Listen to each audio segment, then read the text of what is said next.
சொல்கிறேன். நீங்கள் இடையில முன்னாள் முதலமைச்சர் மு க ஸ்டாலினையும் சந்திக்கிறீங்க அன்னைக்கு. அது வந்து 7ஆம் தேதி பார்க்குறோம். இது 7ஆம் தேதி நாங்கள் பார்த்துறோம். ஆமாம். அதாவது 5ஆம் தேதி எல்லா தலைவர்களும் ஒன்றா போய் அறிவாலயத்தில் பார்க்குறோம். ஆமாம். அப்போ அவர் என்ன சொன்னார்னா, இது வந்து மக்கள் அளித்த தீர்ப்பு, அதனால் அவர் ஆட்சி அமைக்கிறது நம்ம யாரும் இடையூறாக இருக்கக்கூடாது, நாமெல்லாம் ஒற்றுமையாக இருந்து செயல்படுவோம்னு அவர் சொல்கிறார்.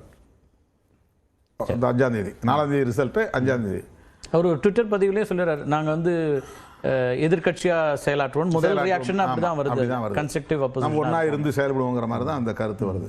7ஆம் தேதி எங்களுக்கு தனித்தனியாக ஒரு அழைப்பு வருது, திடீர்னு வந்து சிஎம் பார்க்க விரும்புகிறார் அப்படின்னு. அப்போ நாங்கள் 2-3 பேர் போகிறோம், அவங்களும் வந்திருந்தாங்க. அப்போ அங்கே ஒரு கருத்து வைக்கப்பட்டது. என்னன்னா, இது மாதிரி வந்து நம்ம அணியும் அதிமுக அணியும் சேர்ந்தால் நாமளே ஆட்சி அமைக்க முடியுங்கிற ஒரு ப்ரப்போசல் வந்துருக்குது. அதான் எடப்பாடி அவர்களை வந்து முதலமைச்சராக முன்மொழிகிறாங்க, இதை பற்றி உங்கள் கருத்து என்ன அப்படின்னு. முதல்ல நான் வந்து சொல்கிறேன், இது திமுகவுக்கே பெரிய கேள்விக்குறியாயிரும், உங்களுடைய எதிர்காலமே சூன்யமாயிரும், இது நல்ல முயற்சி இல்லை அப்படின்னு நான் சொல்கிறேன்.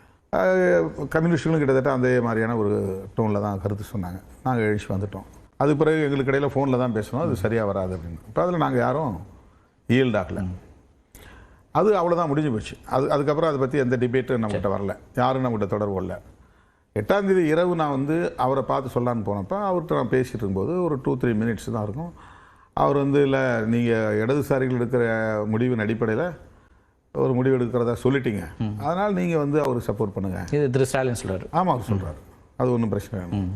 அது அவர் போனது பிறகு அங்கே இருந்தவங்க மத்தியில் ஒரு கருத்து வருது. என்னென்னா, இல்லை இப்போ வேறு மாதிரி ஒரு லேட்டர் டெவலப்மெண்ட் இருக்குது, வந்து உங்களை வந்து காமன் கேண்டிடேட்டாக ப்ரப்போஸ் பண்ணியிருக்காங்க, நீங்கள் முதல்வர் அப்படிங்கிற மாதிரியும், எடப்பாடியும் இந்த மற்ற 2-3 பேரும் வந்து துணை முதல்வருங்கிற மாதிரியும் பேசுகிறாங்க. யார் பேசுகிறாங்கன்னா, ஏடிஎம்கே சைடில் பேசிகிட்டு இருக்கிறாங்க. இப்போ நாங்கள் அதில் வந்து அப்படி ஒரு நிலை வந்தால் நீங்கள்லாம் அதுக்கு ஒத்துக்கிட்டால் வெளியிலேருந்து தான் எங்களால் சப்போர்ட் பண்ண முடியும், நாங்கள் அதுக்குள்ளே வரமாட்டோம், இதுக்கு எப்படி உங்கள் கருத்து என்ன அப்படின்னாங்க. நான் சிரிச்சுக்கிட்டே சொன்னேன், இதெல்லாம் நடக்கிற கதையா, தமிழ்நாட்டில் வந்து அந்த மாதிரிலாம் நடக்குமா, அதுக்கெல்லாம் வாய்ப்பு இல்லைங்கன்னு சொல்லிட்டு ரொம்ப ஃபன்னியாக தான் நான் எடுத்துக்கிட்டேன். சரி. அவங்க வந்து இல்லை அது ஒரு உள்ளபடியே சீரியஸான ஒரு மூவ் நடந்துக்கிட்டு இருக்குது அப்படின்னாங்க. அப்புறம் நாங்கள் சரி அப்படின்னு சொல்லிட்டு வந்துட்டோம். நாளைக்கு காலையில் 11 மணி அல்லது 12 மணிக்கு நாங்கள் வந்து ப்ரெஸ்ஸை மீட் பண்ணி இதுதான் அறிவிக்க போகிறோம் அப்படின்னு சொல்லிட்டு வந்துட்டோம்.